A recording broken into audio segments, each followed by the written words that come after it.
Del 1 al 27 de febrero de este año, los ataques a periodistas incrementaron principalmente en asesinatos y amenazas.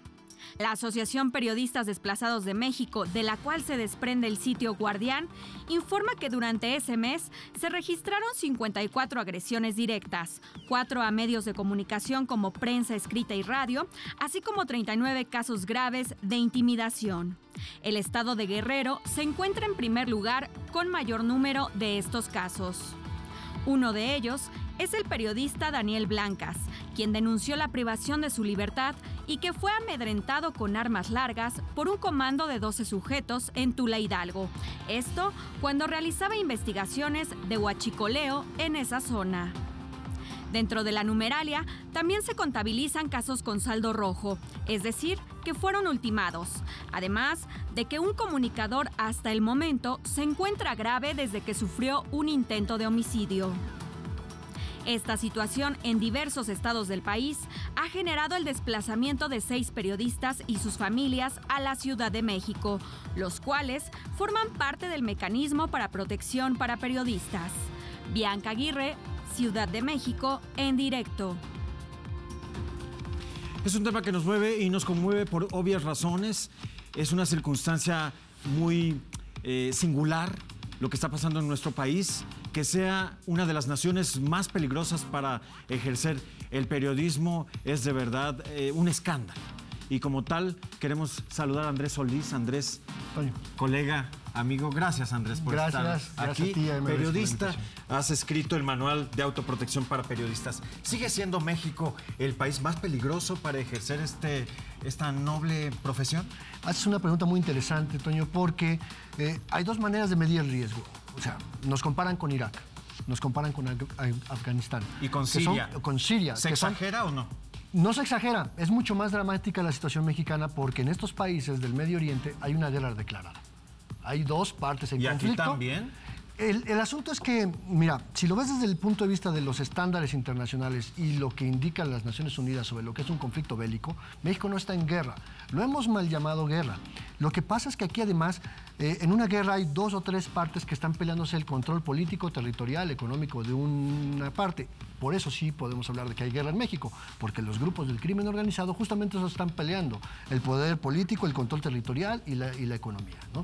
El asunto es que son muchos frentes, muchos grupos criminales que se pelean entre sí y se pelean con el Estado, y en medio está la sociedad, y por supuesto en medio estamos quienes hacemos periodismo, que son los que tratamos de explicar a la sociedad por qué esta guerra está causando tanto estrago en el país.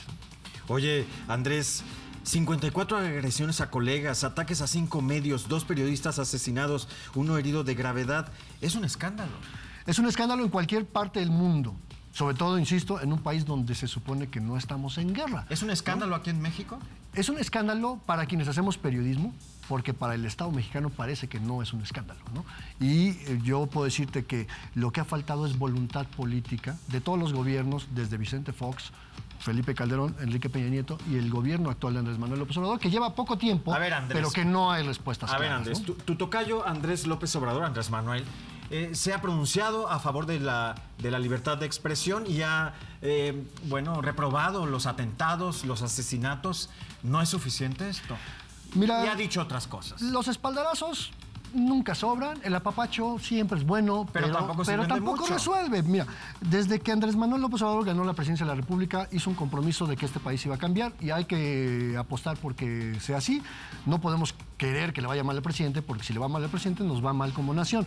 Pero lo que sí tenemos que aclarar es que la visión del presidente de la República en materia de protección a periodistas, eso sí en concreto, es: le quitamos los guaruras a los políticos y se los ponemos a los periodistas. Eso no resuelve el asunto.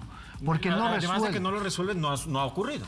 Y que también nos estorban, porque los periodistas tenemos que hacer nuestras coberturas en la calle, ir buscando la información, haciendo un... Imagínate 40 periodistas en un chacaleo, que lo ha visto el auditorio muy frecuentemente. Cada uno con un guarura, 80. 80 personas detrás de un funcionario público es impensable. Ridículo. Es ridículo. Y lo que tiene que hacer el Estado mexicano es cumplir su obligación de darle garantías a los periodistas de que podamos hacer nuestro trabajo en libertad y en condiciones de seguridad. Y esto involucra no solamente al Estado mexicano, sino también a las empresas de medios y a los propios periodistas que necesitamos entrenarnos y capacitarnos en coberturas de riesgo para poder hacer mejor nuestro trabajo.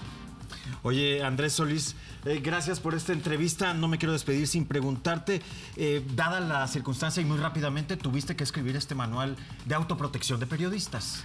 Digamos que fue respuesta a una necesidad. Cuando a mí me preguntan, oye, ¿y por qué el manual? Pues es que porque en principio no debería existir, ¿no?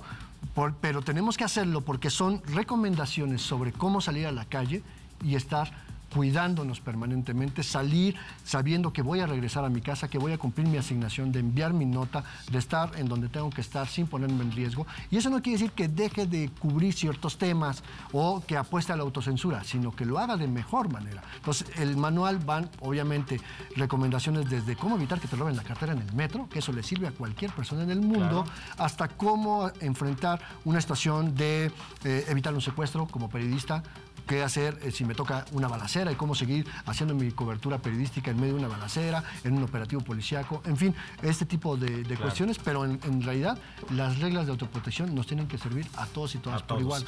Andrés Solís, periodista, muchas gracias por esta entrevista y bueno, cuidarnos como bien lo mencionas y no quitar el dedo del renglón en torno al tema, ¿verdad?